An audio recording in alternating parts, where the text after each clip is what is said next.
Star Wars The Rise of Skywalker is all set and ready to introduce many different revelations that will lead to saga-wide implications in this story by writer and director J.J. Abrams and Chris Terrio, as well as creator George Lucas. This is Mike Zero. Make sure to subscribe if you're new to the channel for future content. Now, one thing about Episode 9 is that this film is going to be a very important film for Disney and Lucasfilm because it will determine the future of the Star Wars franchise and where things will stand after the release of this movie by Disney and Lucasfilm.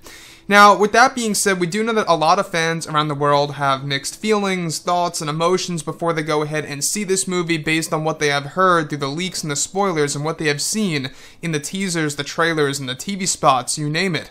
And this movie has a lot to offer, but at the same exact time, based on a lot of decisions that Disney and Lucasfilm have actually made, it honestly really seems like that they don't really know exactly what they're doing or what Star Wars really means, at least in my point of view.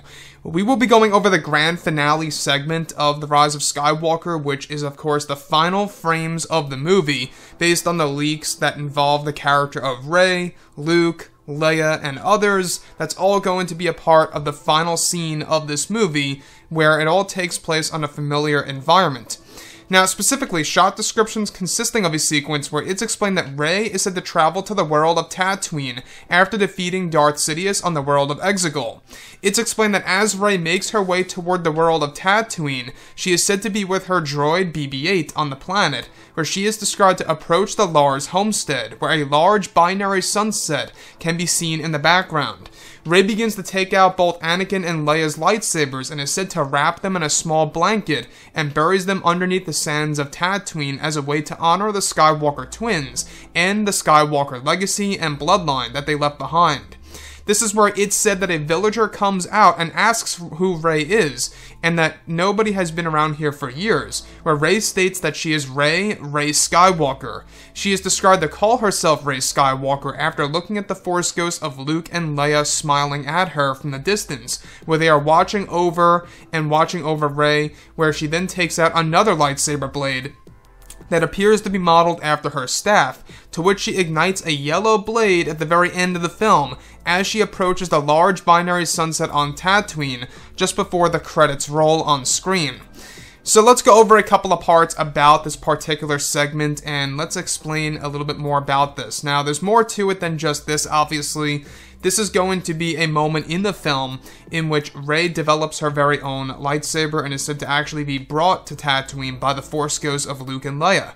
Now, that's going to be explained in the film's novelization that's due for release in March of next year, where it's the Force ghosts of Luke and Leia that actually guide Rey to the world of Tatooine, that actually tell her to go over there.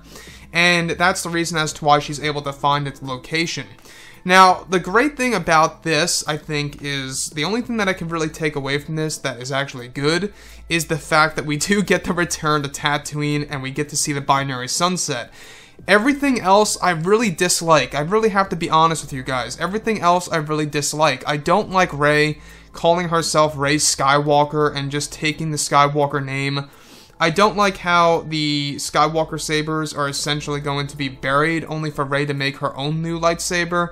I guess you could say it's a way to honor both Luke and Leia's deaths. I can understand that to a certain extent. But at the same exact time, when we look at both Luke and Leia's Force ghosts, that's another failure, is that yes, it is a, emotional moment. At least we get Force ghosts at the very end of Episode 9, but there's no Anakin and there's no Ben Solo. So it's not so much exactly what happens, it's exactly what could have happened.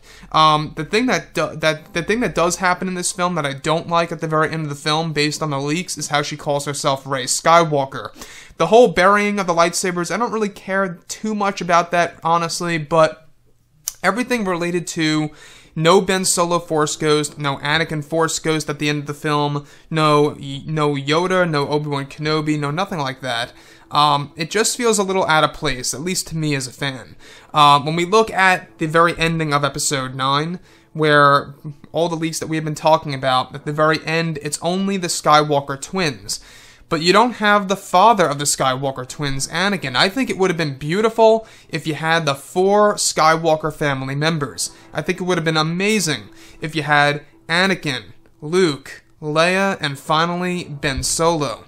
And that's the one ambiguous part about this movie, is that after Ben Solo's death by the hands of technically using the Force by himself in order to revive Rey and to bring her back to life, basically after he does that, he disappears into thin air, just like how Luke did in The Last Jedi. He vanishes just like that, and there's no sign of a Force ghost of Ben Solo. J.J. Abrams keeps that very ambiguous, which I don't know why he did that. I really don't understand that. I mean, Anakin Skywalker was Darth Vader for decades, killed so many people, and redeemed himself by throwing the Emperor down a pit, yet Ben Solo redeems himself by abandoning his Kylo Ren persona on the second Death Star after fighting Rey, and then goes over to Exegol to save Rey, and she is killed by Palpatine because she kills Palpatine, that kills her, and Ben Solo gives his own life to her in order to save her. So, either it's two explanations here. Either Ben Solo, in an odd and strange way, I hope that this is not the case, becomes a part of Rey's spirit, or the other thing is that perhaps all of his life force drains to the point where he's not able to even manifest as a Force ghost. That's possible as well. Either of which I think are horrible scenarios. I think that in any case, Ben Solo should have made his way to becoming one with the Force just like any other Jedi. Now, granted, I understand that, he was not a Jedi per se, for a very long time. He was associated with the dark side, but look at Darth Vader. Same exact scenario. He was able to become a Force ghost. I just don't understand that. So that's my big criticism about the ending of the film. The grand finale leaks that we've been talking about is how Rey calls herself Rey Skywalker. There's no presence of Anakin, and there's no presence of Ben Solo becoming a Force ghost at all. And I think that was another flaw. That's another big flaw about this film, is that this movie does have a lot of missing elements that really should be explained. And I think that that is exactly going to line directly up with how this movie won't answer everything. And I think that's one of the things that won't be answered. Is, did Ben Solo become a Force ghost? Is he going to be with Rey, forever or not? That's a big question. I think it would be quite interesting if Ben Solo, at the very minimum, was able to communicate with Rey in the form of a Force ghost voice at the very end of the movie. They could have done something like that to an extent, where maybe I will always be with you, or something around those lines, because let's face it, there is a Reylo moment in this movie where they do exchange a kiss, and there is going to be a kiss in this movie between both Rey and Kylo. And that's going to be the big moment in the movie. So, if he has a kiss with her, I think it would have been more fitting, at the very minimum, to have him speak to her, right? Through the ways of the Force, in the afterlife or the netherworld, right? So, the other bit that I do want to talk about here is Rey's new lightsaber. I know a lot of fans are going to be very confused about this. How in the world did she build a lightsaber so fast? Now, I think it's pretty safe to say that she either had this lightsaber made in between the events of the very ending of Episode 9 and the new epilogue. So basically, this epilogue, which, by the way, I think it is going to be an epilogue. If not, my mistake, but I think that this particular segment on Tatooine is very much possible as a epilogue, where it takes place, let's say, a week later, or a couple of days later, or maybe even a year later, who knows, right?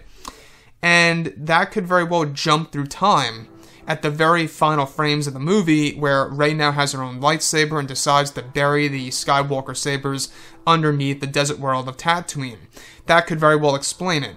If not, if it just jumps right to Tatooine, how in the world did Rey make her very own lightsaber so fast? It really does make you wonder. And given that this saber is said to be modeled after her staff, she would have to convert her staff to a lightsaber in no time.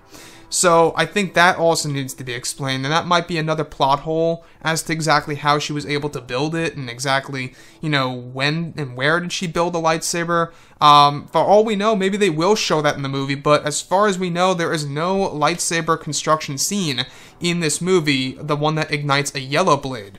So anyways, guys, drop a comment below. Let me know what you think about all this in the comments. And if you guys did enjoy the content for today, do make sure to drop a thumbs up on this video to support the channel. I thank you all so very much for the kind support, and I'll catch you guys next time.